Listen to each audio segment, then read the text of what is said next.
¿Cómo están, estimados amigos de este programa Onda Digital Perú? Nuestro programa Punto Crítico, que se transmite todos los martes a las 7 de la noche en vivo y en directo y con todas las conexiones que tiene este canal.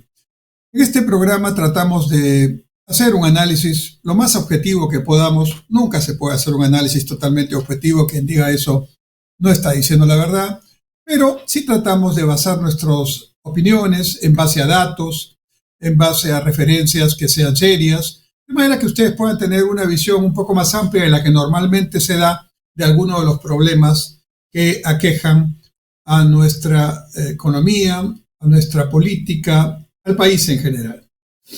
Definitivamente, la crisis política continúa y claramente los días pasan y cada día hay más evidencias, más declaraciones, más testimonios que van complicando la situación del presidente de la República y también de sus principales colaboradores y algunos familiares, incluidos ministros.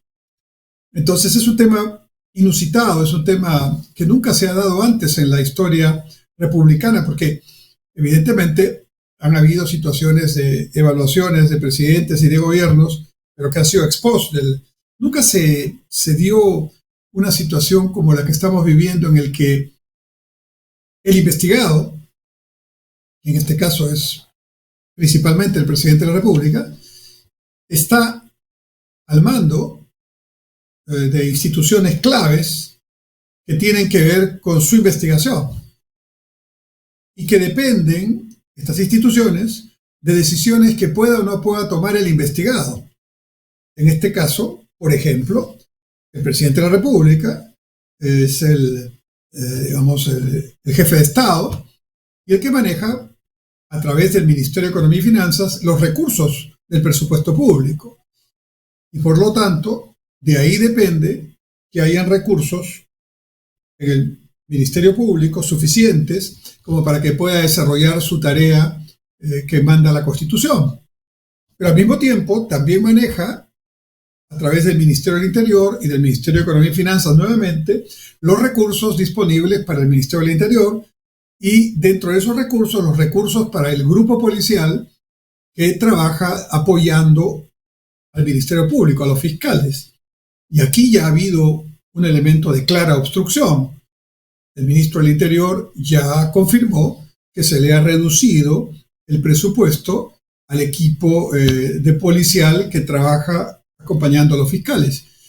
Y esto es evidentemente una situación que con cualquier ciudadano común no podría pasar, ¿no? Esa es una clara obstrucción a la justicia.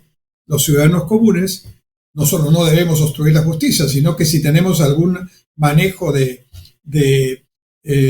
recursos o a través de alguna posibilidad funcional de alterar, o de comprometer la investigación, complicándola, entorpeciéndola, no facilitándola, evidentemente estamos infringiendo la ley, estamos yendo contra la Constitución.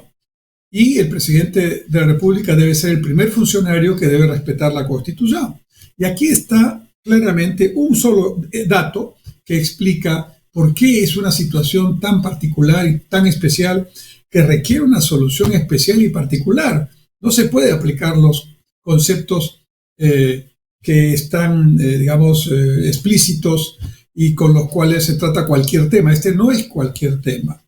Pero además, el presidente de la República tiene diariamente informes de inteligencia que le dan información que a su vez es privilegiada en su condición de jefe de Estado y de jefe supremo de las Fuerzas Armadas y Policiales. Tiene ese privilegio de recibir esa información diariamente. Y lógicamente es un investigado que tiene información privilegiada y que seguramente tiene información que ha permitido que a través de terceros, algunos de las personas que están siendo investigadas y que son cercanas a él, hayan sido alertadas antes de que se allanen sus domicilios y por lo tanto hayan podido escapar. Y algunos, supuestamente, incluso se dice, ya estarían fuera del país. En consecuencia, también aquí hay otra evidente situación de, entorpecimiento de la labor de la justicia, de la fiscalía en este caso, porque se está evitando que personas claves en la investigación estén a disposición del Ministerio Público para que haga precisamente esa investigación. Segundo tema, evidente, concreto, no lo hacen ni siquiera con disimulo, es una cuestión abierta, que en cualquier país del mundo ya hubiera suscitado una situación de vacancia, como se llama en cada país. Existen los procedimientos, al igual que acá, que establece la Constitución. Pero ahí no queda el asunto, ¿no? De otro lado, el presidente y sus familiares, cuando asisten a una diligencia en calidad de todavía como parte de la investigación para dar sus testimoniales, no declaran nada, no responden nada, solo dicen que son inocentes y que en su momento hablarán. Cualquier ciudadano común, si hace eso, automáticamente estaría generando en los fiscales y en los propios jueces la convicción de que no son inocentes, sino que más bien tienen elementos de culpabilidad porque simplemente ni siquiera se están dando el trabajo de responder con sus argumentos, con sus evidencias, con sus pruebas para desmentir la tesis fiscal. Entonces el silencio, como dice el refrán, el que calla otorga, solo genera la idea que efectivamente las investigaciones están dando en el clavo, están dando en el bull y están avanzando hacia elementos de convicción que ya son más que eso, son casi pruebas que se están corroborando con el propio silencio del presidente y de algunos otros funcionarios aleccionados para tener ese comportamiento, y así podría seguir. Entonces, la situación de la investigación al presidente de la República no solo es inédita porque se trata de un presidente de la República en funciones, sino porque al estar en funciones tiene la posibilidad de obstruir la justicia, de obstruir la investigación. Y lo está haciendo. Y lo está haciendo evidentemente ordenando que se corten cámaras para evitar que se vean personas con las que se reúne en Palacio. Obstruye la justicia a través de ordenar, como ya lo dicen algunos de sus ex colaboradores que están ahora dando información valiosa a la Fiscalía, ordenando que se requisen celulares de decanes y se desaparezcan esos celulares y al mismo tiempo se generen unas condiciones de, desaparecer también los registros de entrada o salida. Es decir, todos los días se dan acciones de obstrucción de la justicia. Y claro, los abogados del presidente están también haciendo lo suyo. No digo que no estén en su derecho, pueden hacerlo, pero a lo que voy es, la imagen que dan es la de solo obstruir, ganar tiempo, crear procedimientos para simplemente entorpecer el proceso de investigación y de esa manera ganar unos días, ganar unas semanas, ganar unos meses. No sé qué es lo que pretenden además de ganar tiempo, porque el Perú no puede seguir así por mucho tiempo. Todo está paralizado, estimados amigos. Si ustedes ven la ejecución presupuestal, estamos ya 18 de octubre, ¿no? Y en sectores claves como educación y salud, la inversión, o sea, el presupuesto de inversión no llega ni al 40% de ejecución. A esta altura debería estar encima del 70-80%. Y en sectores de gran impacto, en proyectos de inversión pública como transportes y comunicaciones, vivienda, energía, apenas bordea el 50-60%. Y deberíamos estar en el 80% en esos sectores. ¿Eso qué quiere decir? Que vamos a llegar a diciembre, que está cada tiro de piedra, 2 meses y semanas, ¿no? Y se va a devolver miles de millones de soles no invertidos. Eso es algo solamente que le podemos denominar o calificar como ineficiente. No, yo lo considero un crimen. porque si en este momento algo necesita la población, es empleo. Y si la inversión privada no quiere invertir porque el presidente se ha esforzado y se sigue esforzando por ahuyentar la inversión privada, por no generar confianza, bueno, la inversión pública mínimamente debería hacer su trabajo. Apenas es el 20% del total de la inversión, pero por lo menos esa parte debería ejecutarse, pero no se está haciendo. ¿Y saben por qué no se está haciendo? En primer lugar, porque los ministros de sectores claves están dedicados a ser defensores del presidente y no a trabajar en sus sectores. Hay 4 o 5 ministros que solo dan declaraciones defendiendo al presidente. Yo no digo que no puedan hacerlo políticamente. Finalmente, un ministro es un funcionario de alto nivel político, pero tiene unas obligaciones constitucionales. Y su obligación constitucional es llevar a cabo las políticas sectoriales que corresponden para contribuir al proceso de desarrollo económico, que no es otra cosa que buscar mejorar el nivel de vida de la gente. A eso se reduce la tarea de la función pública. Más allá de palabras más, palabras menos, partido A o partido B, todos tienen que trabajar para mejorar el nivel de vida de la gente. Lo demás no sirve. Y entonces los ministros, ¿qué están haciendo? Están preocupados en otras cosas. Y los viceministros están ahí esperando que de repente los cambien. Y los directores y abajo los jefes de proyectos están haciendo, digamos, lo que se llama popularmente el muertito, ¿no? Para que no se visibilice mucho su actuación, porque si no, sobre todo si son buenos, los cambian por personas que no tienen ni siquiera experiencia y menos el perfil para poder desarrollar estas tareas tan importantes. Conclusión, una gran cantidad, me atrevo a decir, la mayor parte de las instituciones del sector público están semi-paralizadas. Están navegando, andando en lo mínimo, operando, gastan en remuneraciones, hacen los pagos, las compras mínimas, pero inversión no se está haciendo. Y eso es muy lamentable.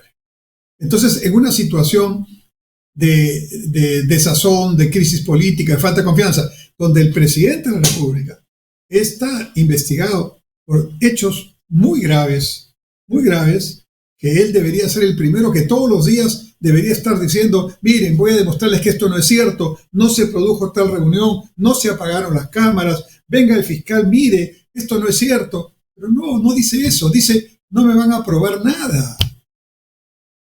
Eso es casi como decir, soy culpable, pero hasta que no me lo prueben, yo sigo aquí. Es una situación muy lamentable, estimados amigos. Y claramente, la fiscal de la Nación ha hecho, creo que una valiente acción. Se sabe que el artículo 117 de la Constitución no permite las cuatro razones por las que el presidente puede cometer una infracción constitucional, no están especificadas, ninguna de ellas vinculada a los temas de corrupción por los que está siendo investigado el presidente Castillo. Evidentemente, los constituyentes no se pusieron a pensar en que el investigado o los investigados estuvieran en el gobierno tomando acciones y mientras toman acciones estarían continuando con el delito. Es una cosa increíble, ¿no? Es una cosa increíble. Entonces, a esto hay que agregar que lamentablemente esto ya debería haberse corregido hace mucho tiempo, pero el Congreso y varios de los congresistas de diferentes partidos, resulta que, por todas las evidencias que ya conocemos, estarían impedidos o mediatizados en su accionar fiscalizador porque les habrían dado algunos privilegios, favores, no sé cómo llamarlos, ¿no? Que están en investigación. Eso te tendrá que aclarar con el Ministerio Público y con la investigación correspondiente. Y ellos tendrán que defenderse. Pero lo que está claro, y eso ya nadie lo puede, desmentir, es que van a reuniones con determinado ministro y a los 2 días votan en contra de la interpelación de ese ministro, de la suspensión de ese ministro, van a una reunión a Palacio y al poco tiempo votan en contra de la vacancia del presidente. Es decir, hay ahí claramente una coherencia hacia lo malo y da que pensar, y evidentemente ninguno de los congresistas salió a decir enfáticamente, no es cierto, me voy a defender, no, han dicho, no, esto es una situación, mi voto es de conciencia, pero claramente incluso votan diferenciándose de su propia bancada parlamentaria. Entonces, esta situación en el Congreso ha hecho que no se puedan alcanzar los 87 votos mínimos que se necesitan para una vacancia sobre 130 congresistas. La fiscal entonces lo que ha hecho es enviar al Congreso un documento muy sólido, ¿no?, de casi 300 páginas, en el que dice, miren, señores congresistas, de acuerdo al artículo 117, en los 4 ítems que plantea la Constitución, yo ya no puedo seguir investigando, pero miren, tengo tantas pruebas, tantos indicios, tantos elementos, dice 190 en total, ya, de los cuales pues habrán por lo menos 30 o 40 que son gravísimos, ¿no? Y casi evidentes. Entonces dicen los congresistas, miren, yo ya no puedo hacer, porque no puedo ir contra la Constitución, pero ustedes sí pueden hacer algo. Yo les quiero decir, esto es lo que he investigado hasta el momento, y en cualquier circunstancia normal, con cualquier ciudadano común, esto ya sería más que evidente para no solamente continuar con la investigación, sino incluso tomar medidas preventivas que podrían llevar inclusive a la detención, por la gravedad de los temas, ¿no? Pero claramente la fiscal ya no puede avanzar más. Entonces le he dicho al Congreso, ustedes no he dicho interpreten, le he dicho desarrollen este tema a partir de estas circunstancias, miren lo que les estoy dando y bueno, vean qué hacen. Pueden hacer referencia a un convenio internacional contra la corrupción, para ver si en función de ese convenio se puede desarrollar el tema y a partir de los delitos de corrupción que están siendo imputados, se puede hacer un trabajo que apunte a, buscando varios artículos de la Constitución, hacia una acusación constitucional. Pero el tema, estimados amigos, ya incluso supera ese. Con lo que ha enviado la fiscal sería suficiente para que un Congreso constituido por congresistas que están trabajando con honestidad, y hay muchos, ¿no?, pero no son 87, claramente, ¿no? Entonces, ese número que falta, esos congresistas que no han querido hasta ahora ni siquiera firmar y menos votar por una vacancia, deberían ya mirar en serio este tema, leer esa acusación, que ya la tienen en el Congreso todos, esa investigación, pues no es acusación todavía, y decir, bueno, ¿qué hago? ¿Mantengo esta posición de no hacer nada y al final me vuelvo hasta cierto punto cómplice? Porque los días pasan y se siguen cometiendo los delitos, se sigue obstruyendo la justicia, y esto es un tema que tiene que encontrar alguna salida constitucional, por supuesto. Mucho nos ha costado defender la democracia, la libertad y la constitucionalidad para entrar en planteamientos que ya son de siglo pasado. Hoy en el mundo todo tiene que abocarse dentro del espíritu de la Constitución. Y lo que he aprendido de amigos constitucionalistas es que la Constitución hay que leerla en un contexto integral y no solamente compartimentalizando un artículo y otro artículo, en un criterio integral. Parece ser que aún así no es posible por el lado de la acusación constitucional, por lo menos no hasta el momento. Entonces ahora el tema está, como dice la fiscal, en las manos del Congreso. Esos 40 congresistas o más que no están dispuestos a firmar o a apoyar una vacancia, tienen que poner las barbas en remojo, porque claramente de eso depende que este proceso se pare, ¿no? Y con una salida constitucional vaya la vicepresidenta, o si la vicepresidenta es suspendida, se haga una acción transitoria con el presidente del Congreso en funciones y luego se convoque inmediatamente elecciones lo más pronto posible, como se hizo en ocasión de la vacancia del señor Vizcarra, y entonces asumió el despacho del señor Sagasti, el congresista Sagasti, que se convirtió, digamos, en presidente en esa circunstancia particular. Ya hay antecedentes, está el antecedente del presidente Paniagua también, con el presidente Fujimori, que fue vacado, aunque él renunció, pero en realidad no se le aceptó la renuncia, fue vacado, ¿no? Y consecuentemente tenemos entonces esta situación de gravedad que sin duda nos deja en una constante incertidumbre y yo diría que una angustia, porque todo depende de eso, estimados amigos.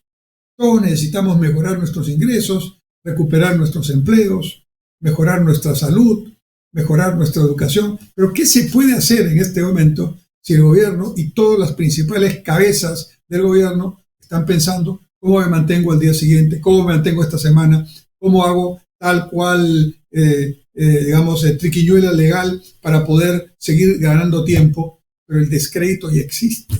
La falta de liderazgo ya se convirtió en ausencia ya y en falta de respeto. A nadie le gusta que a un presidente de la República que va al Cusco, y puede ocurrir en cualquier lugar del Perú, quiera entrar a un restaurante para almorzar y los comensales que están ahí, que nadie los ha juntado, son personas que estaban ahí, coincidieron, espontáneamente le empiecen a vociferar, a gritar y no le permitan entrar. Hasta ese nivel ha llegado ya la imagen del presidente. Y ojo, que es Cusco.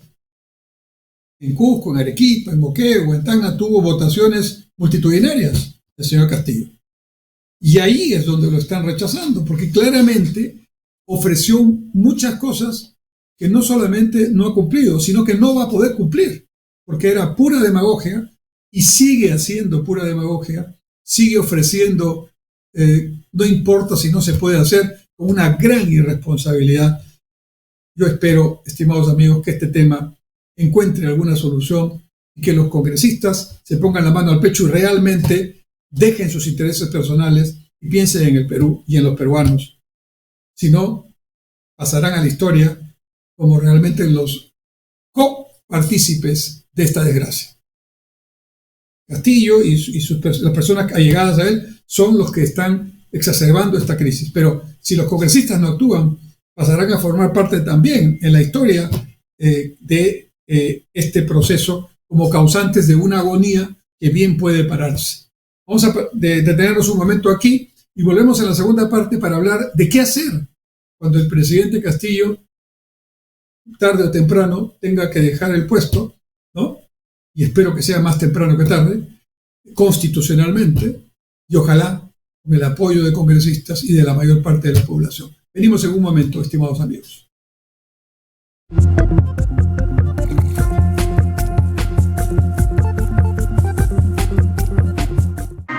Muy entretenido. Por fin es hoy. Con Hamilton Segura. Por Onda Digital Perú. Canal 18.4. También por Cable Más, canal 791 y por Facebook.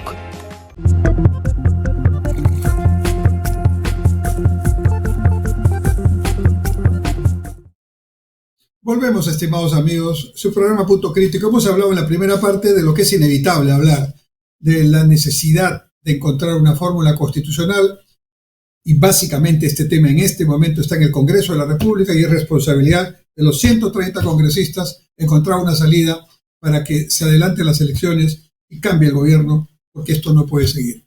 Pero hay algo que sí todos quienes estamos analizando este tema, criticando con argumentos como lo estoy haciendo yo, debemos también hacer. Y no veo que se esté haciendo mucho, no escucho sobre este tema casi nada. Y es que hay que preocuparnos también no solo de que el presidente Castillo salga, sino de qué hacemos al día siguiente. Porque, estimados amigos, si sale el presidente Castillo y sale la señora Boluarte y volvemos a lo mismo, por lo cual salió el presidente Castillo, entonces no hemos aprendido nada. No ha servido para nada este año y medio perdido, por lo menos para darnos cuenta de que nosotros somos los responsables de esta situación. Y les voy a explicar por qué. En las elecciones nacionales para presidente y Congreso, más o menos 7,5 millones de peruanos no fueron a votar en la primera vuelta. O fueron a votar, pero votaron en blanco y viciado. En estas últimas elecciones regionales y municipales, 5,5 millones han dejado de ir a votar o han votado blanco y viciado. Nulo. El dejar de ir a votar o el votar nulo o blanco solo le da voto, mayor voto, al que precisamente considero que de repente no debe ganar. Entonces es un absurdo esa protesta. Hay que protestar yendo a votar y votar por otro, pues. Pero no hacer esa manera, que por cierto, todo el mundo puede hacerlo, ¿no? No está prohibido. Es una manera de expresar también un enojo. Voto en blanco, voto viciado, no voy a votar. Pero esto es lo que es parte del problema.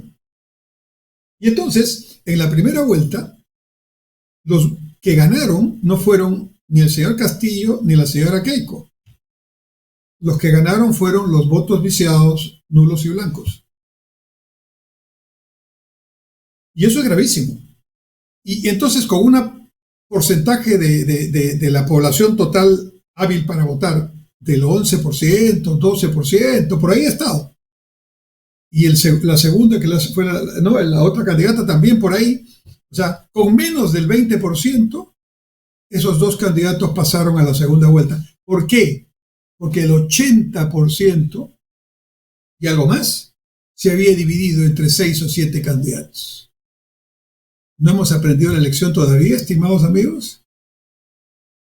Nosotros hemos generado, de alguna manera, no la crisis política que tiene ya años, no los elementos de corrupción que ahora vemos, no, pero la posibilidad de que un candidato como el señor Castillo haya llegado a la presidencia con casi nada de votos, solo es posible por este comportamiento de 7,5 millones de peruanos en la primera vuelta y luego por un comportamiento también muy pasional del antivoto, que prefirió darle el voto al señor Castillo y no a la señora Fujimori, por todas las razones que conocemos. Entonces, ahí está. Y estamos sufriendo las consecuencias, porque no es broma este asunto. Si la inversión privada desde hace 1 año y medio, casi 2 años, no está invirtiendo, no solo está en cero, está en negativo, eso implica que el crecimiento no se va a producir.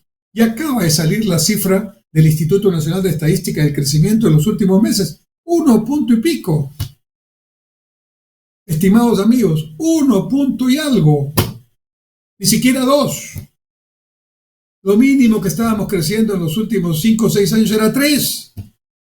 Y no es problema. No es problema de la crisis, de los alimentos, de la subida del petróleo, de la guerra entre Rusia y Ucrania. Y se los demuestro con una cifra.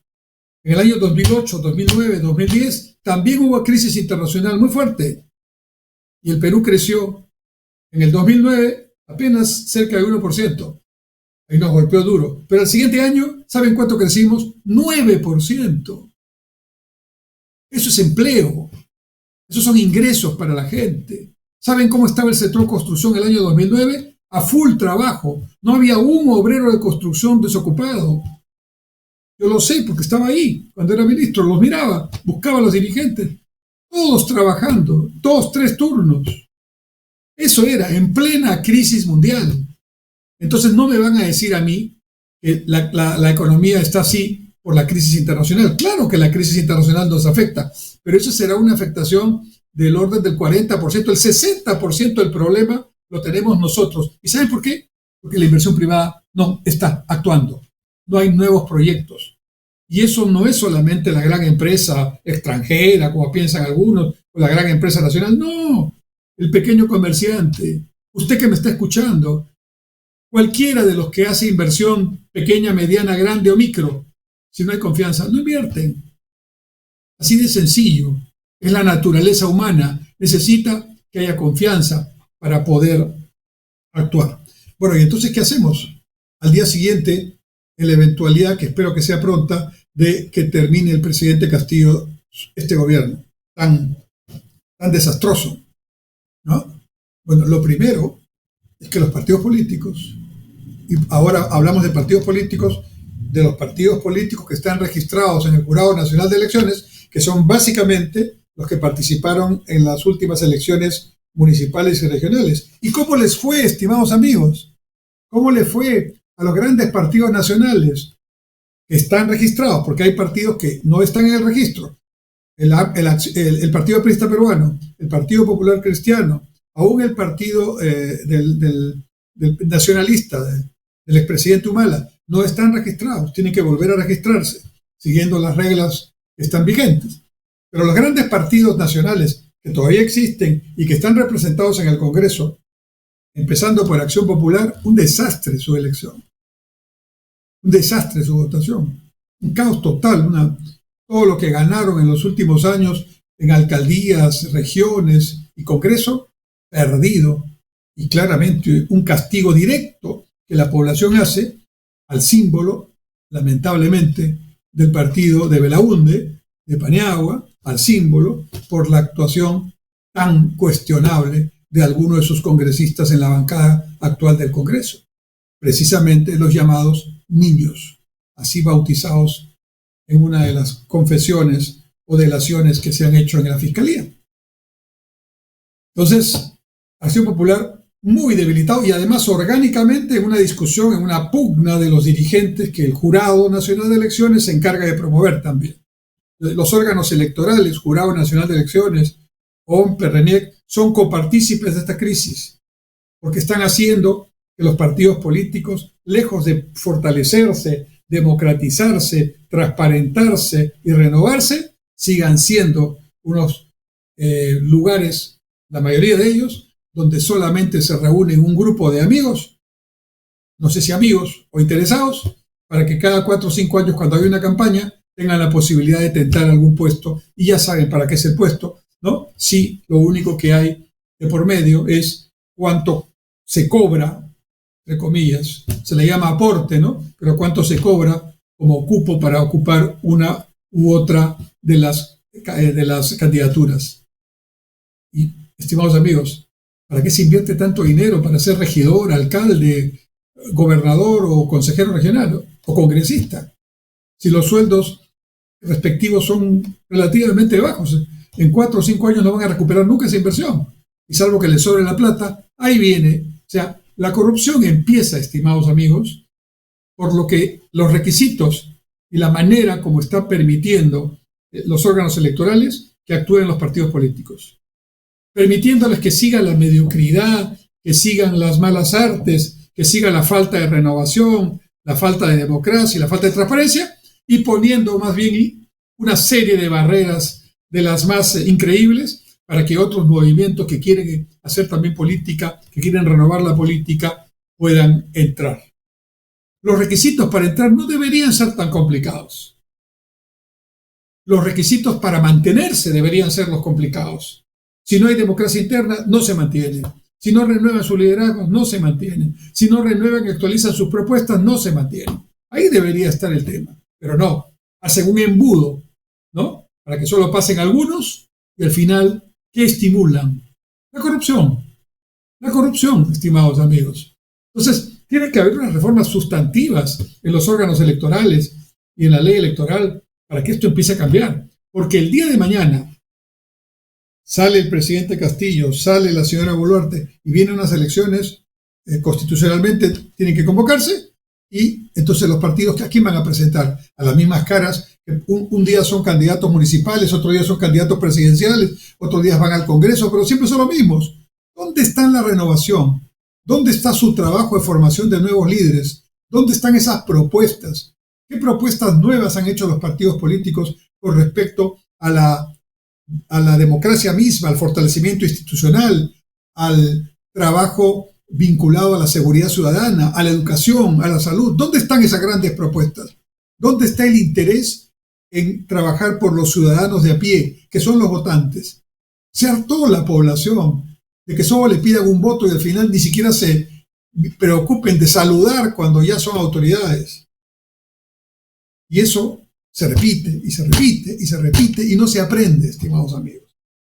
Entonces, el día de mañana o al día siguiente del día en que se logre este objetivo nacional, así lo considero yo, que es que termine el gobierno del presidente Castillo, tendría que empezar a pensarse ya en un mínimo acuerdo político entre todos, un mínimo pacto político para poder salir de este entrampamiento y buscar, por lo menos en 3 o 4 temas, superar esta crisis que nos está afectando y que nos está realmente haciendo perder mucho a todos. Es un pierde. Aquí nadie gana, ni el propio presidente Castillo, ni sus allegados ganan.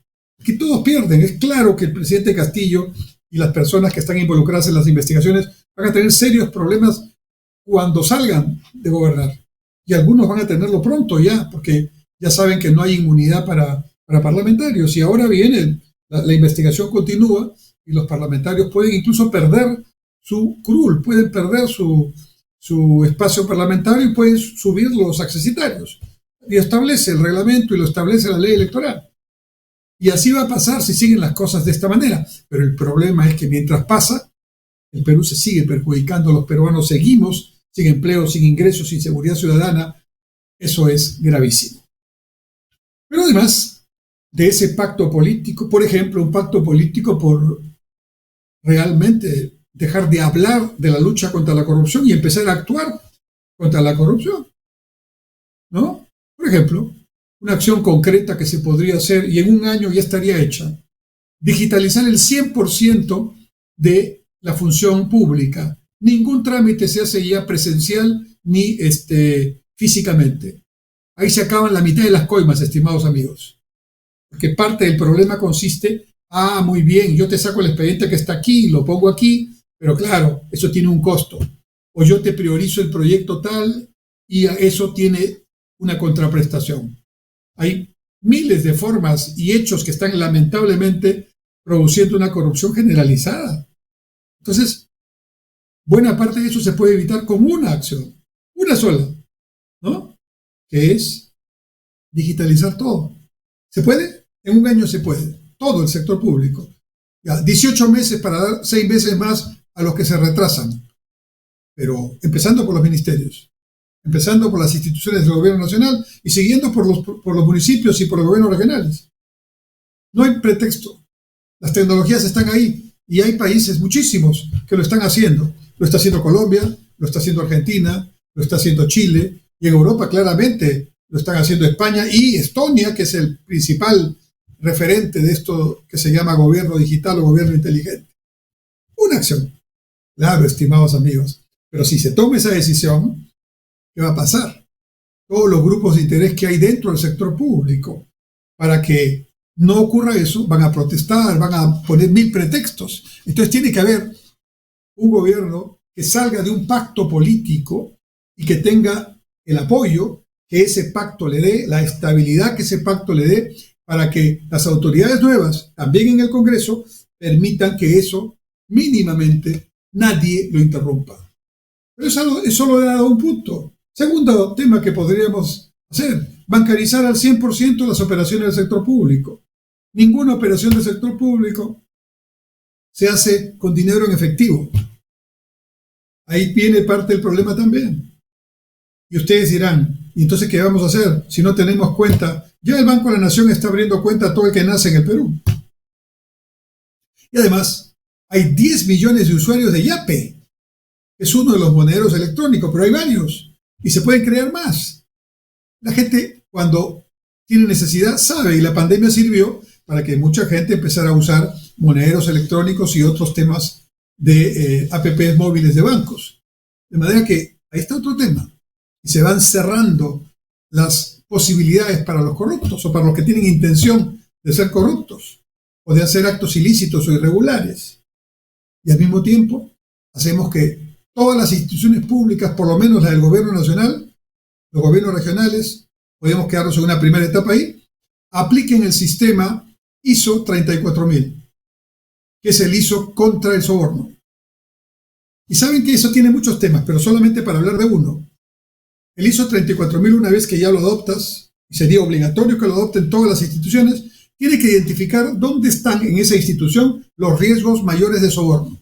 Por ejemplo, si es una institución que atiende al público, que hace cola, por ejemplo, hoy día migraciones. Hay una demanda extraordinaria por sacar pasaportes y una ineficiencia para ofrecerlos, para otorgarlos. Entonces, como hay ese embudo, ahí viene el asunto. Yo te permito entrar, yo te permito la facilidad, y ahí viene también el tema. Entonces, crear las condiciones para que en cada institución se identifiquen cuáles son los puntos de mayor riesgo de soborno. Y en todas las instituciones públicas existe uno en primer lugar, el departamento o la dirección de compras públicas, logística. Pues bien, el ISO 34000 tendría que identificar eso y poner medidas preventivas para todos los que van a trabajar en compras y logística. Y eso indicaría que ya las personas que van a trabajar en logística, además de tener el perfil profesional, ¿no? Y de no tener temas pendientes ni con la justicia, ni con los bancos, ni nada, porque claramente ahí hay un contrasentido. Una persona que tiene deudas no puede ser, pues, jefe de logística de una institución, ¿no? Está entrando el gato a despensar, ¿no? Definitivamente, ahí tenemos que crear un requisito adicional. Y el requisito adicional debe ser que las personas que vayan a trabajar ahí voluntariamente tienen que aceptar un monitoreo especial de su patrimonio al inicio, de su patrimonio al final. Ya lo permite la Contraloría, pero claro, como declaración, ¿no? Uno llena el formato al inicio, llena el formato al final, pero aquí no solamente hay que llenar el formato.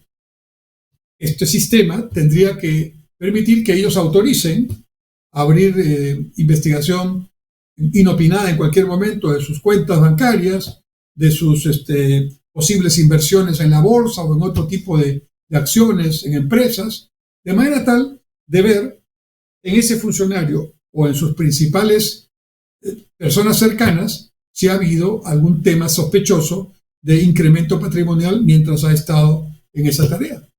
Hay muchas cosas que se pueden hacer. Otra cosa que se puede hacer para poder además digitalizar todo, como había dicho, comprar en las instituciones públicas servicios de hardware, de computadora, de arquitectura abierta, de manera tal que una converse con la otra y esta con la siguiente, y así no se vuelven compartimentos estancos la actividad pública. Les he dado 3 o 4 ideas muy concretas que un gobierno que tiene las ganas de hacer las cosas bien, solo en el tema anticorrupción podría hacer la diferencia y ahí demostrar que sí hay posibilidad de cambiar. En el siguiente y último bloque veremos otros temas de que he llamado el día de mañana. ¿Qué pasa el día después de que el gobierno del presidente Castillo termine? Tienen que cambiar las cosas. En un momento regresamos.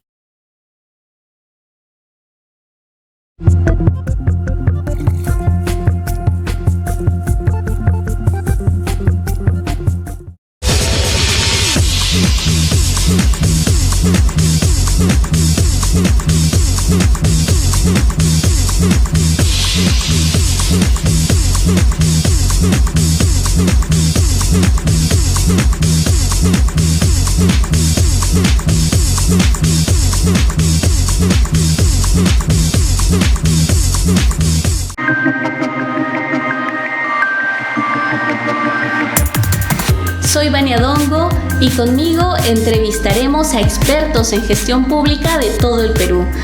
Por Onda Digital Perú. Están hablando qué pasa el día de mañana, al día siguiente que el presidente Castillo salga. Habrá un gobierno de transición y ese gobierno de transición ya tendrá que dar algunas señales. Yo estoy haciendo un planteamiento concreto. El planteamiento concreto es que vayamos pensando en un pacto político mínimo. He puesto como primer tema, porque tiene que ser así, la lucha anticorrupción, pero en serio. En serio.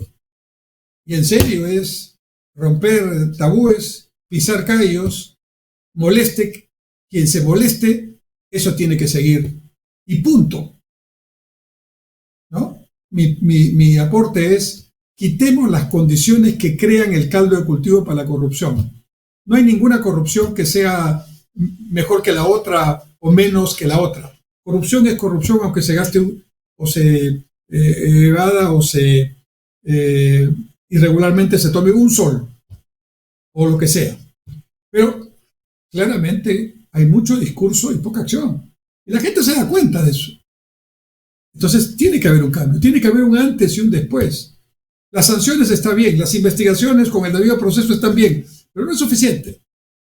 Porque en medio de eso pasan muchas cosas también. Y en nombre de la corrupción hay gente que hace corrupción y que está hablando de la lucha contra la corrupción. Se ponen a hacer defensa de lo que ellos mismos no hacen. Bien, pero hay que buscar otros temas. Eso es un simbólico, más que simbólico, importante, moral, ético. Muy bien. Eso le va a dar autoridad a quien venga, al gobierno que venga. Pero además hay que actuar rápidamente en temas que interesan a la ciudadanía. Por ejemplo, empleo. Hay que generar empleo. Y estimados amigos, el empleo no se genera por carta, por dispositivo legal. El empleo no se genera por un discurso bonito o feo. El empleo se genera cuando hay inversión. Y la inversión se ha ido. Se ha ido. No hay inversión nueva. Entonces, ¿qué tiene que haber, estimados amigos? Ese nuevo gobierno tiene que tener la posibilidad, soportado por un pacto amplio, ¿no?, de convocar a la inversión privada rápidamente y poner en marcha lo que yo estimo son por lo menos unos 60.000 millones de dólares de proyectos de inversión paralizados en este momento. Ahí nomás hay cerca de 40 que son mineros, pero hay en otros sectores también, servicios, turismo, manufactura, agronegocios, en fin, diversos sectores. Y eso es simplemente decirles a los inversionistas, cambió la cosa, ya no se preocupen, vamos a continuar con un régimen que va a dar estabilidad, que va a dar predictibilidad, no vamos a hacer ni anunciar cosas que no podemos hacer, y lo único que les pedimos es que cumplan con pagar sus impuestos, con no contaminar y que tengan responsabilidad social, pero lo demás lo vamos a poner nosotros. Vamos a poner tranquilidad, vamos a poner reglas de juego claras y vamos a hacer las cosas para que se creen, ustedes inviertan, produzcan y creen empleos. Eso para mí es vital. Mientras tanto, el Estado puede poner paliativos momentáneos, mientras se va acomodando las inversiones, mientras vienen regresando los capitales. Entonces puede actuar con programas sociales efectivos, con algunos bonos también, con algunos empleos temporales, pero nadie quiere empleos temporales. Todo el mundo quiere trabajar de una manera tranquila, decente, ¿no?, con ingresos dignos para poder llevar el pan a su familia y vivir como se merecen todos los peruanos, con tranquilidad, con felicidad. Segundo tema. Tercer tema, no menos importante, seguridad ciudadana. Aquí necesitamos sincerar el asunto. El principal problema de la inseguridad ciudadana está dada por el robo al paso, el de la bujía, el que roba el celular, el que roba la cartera, el que está ahora, haciendo de, entre comillas, seguridad, pero lo que están es extorsionando a gran cantidad de comerciantes por donde se vaya. ¿Qué para darle una a eso? En primer lugar, yo creo que hay que habilitar y hay que crear un dispositivo legal para eso, que delincuentes de montos menores como celulares y cosas tienen que ir a una cárcel efectiva, ¿no? Tienen que ir a una cárcel efectiva y a esa cárcel efectiva tienen que pasar, si son residentes, un tiempo mínimo y con un fast track, con un proceso rápido de juicio, con el debido proceso y todo para que no salgan los organismos de derechos humanos a decir que se está abusando, pero tienen que salir de las calles, ¿no? Y mejor si ese sistema que se crea permite que empiecen a trabajar allí y ahí sí de repente podemos a algunos, reconducirlos a actividades lícitas. Eso requiere legislación y requiere decisión, ¿no? Por otro lado, claramente, los municipios, mucho discurso, pero cero acción. Yo soy economista y en economía nos enseñan que si alguien actúa en alguna forma para generar una oferta es porque hay una demanda, ¿no? En otras palabras, los que roban celulares no roban para coleccionarlos, roban para venderlos. El que compra, aunque no lo haya comprado pero lo tenga, se va a la cárcel igualito que el que robó. Y por cierto, si tiene un puesto dentro de un mercado, se cierra el puesto y se acabó el tema. Que eso no va con la ley. Muy bien, hay que crear la norma para eso, una norma extraordinaria para el delito el delito al paso, que es el primero que nos fastidia. Ciudadano extranjero, venezolano o no, porque pueden haber otros. Hay colombianos también que están delinquiendo, ¿no? Pero que está ahí, bueno, se le hace un proceso rápido y se le deja en la frontera. Y yo pondría, por una situación excepcional, a nuestra Fuerza Armada en la frontera para que esos pasos del lado de Ecuador para acá, donde están cobrándoles para pasar a personas que son de dudosa reputación, ¿no? Pues no puedan pasar. Se acabó. Si la frontera en el sur pasa lo mismo, hacemos lo mismo. Y si la frontera con Bolivia pasa lo mismo, hacemos lo mismo. Medidas como estas son las que hay que tomar para que se dé clara cuenta la opinión pública de que la cosa va en serio. Y si apuntamos a la inversión y al crecimiento, la delincuencia va a bajar, porque también hay una relación directa entre menor crecimiento, menor empleo y aumento de la delincuencia. Eso está demostrado. 3 temas. Lucha contra la corrupción, pero efectiva, ¿no? Un pacto político que nos dé lucha contra la corrupción efectiva, que nos permita recuperar la inversión privada perdida y generar un shock de inversiones rápido, y un proyecto específico y rápido de emergencia para asegurar la tranquilidad de todos quienes vivimos en el Perú, que no podamos salir de nuestra casa sin el temor de que nos asalten o pase algo. Finalmente, educación y salud. Un programa de emergencia también para educación y salud. En educación, en primer lugar, para recuperar los 2 años perdidos por la pandemia. Porque tenemos miles de estudiantes que han pasado estos años prácticamente sin completar sus programas educativos, sin lograr las competencias para las que supuestamente esos programas estaban diseñados. Otra cosa ya es qué tipo de educación queremos para más adelante, pero estoy hablando de un programa de emergencia. Y finalmente, en este mismo cuarto elemento, salud. Y en salud, estimados amigos, dejemos de hablar ya que sí, que la educación, que la salud de primer nivel de atención. ¿Cuántos centros de salud hay a nivel nacional? ¿1.800? ¿1.900? Muy bien. ¿Cuánto cuesta equipar esos centros de salud? O un médico, una enfermera, un técnico de salud mínimamente que maneje rayos X, un laboratorista, un administrativo y uno que haga de servicios generales. ¿Cuánto cuesta eso? Multiplicado por 1.800 o por 2.000 centros de salud en todo el país. ¿Y cuánto cuesta el mantenimiento y las medicinas para que eso pueda ser efectivamente útil? Lo que cueste, estimados amigos, no es nada en comparación a lo que cuesta que esa población vaya a hacer colas de madrugada en un hospital sin que lo atiendan o que se postergue su operación 2 años o 1 año porque no hay citas, porque no hay quirófano, porque no hay médicos.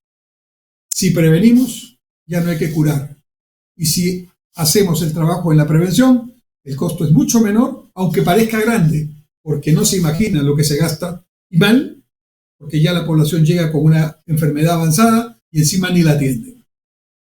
Pacto político para una transición cuando salga el presidente Castillo, que espero sea pronto.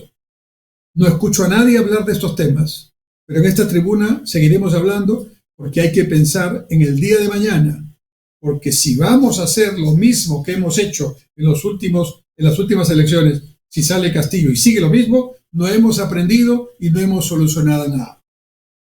Espero haber llegado a ustedes con este tema, haberles provocado una suerte de preocupación. Vamos a pensar todos en este tema, porque es una responsabilidad de todos. De alguna manera, con nuestra acción o inacción en el voto, hemos contribuido a lo que estamos viviendo. Muchas gracias por su sintonía y Dios mediante, nos vemos el próximo martes en Punto Crítico a las 7 de la noche en vivo, aquí por Onda Digital Perú. Hasta entonces, que Dios me los cuide.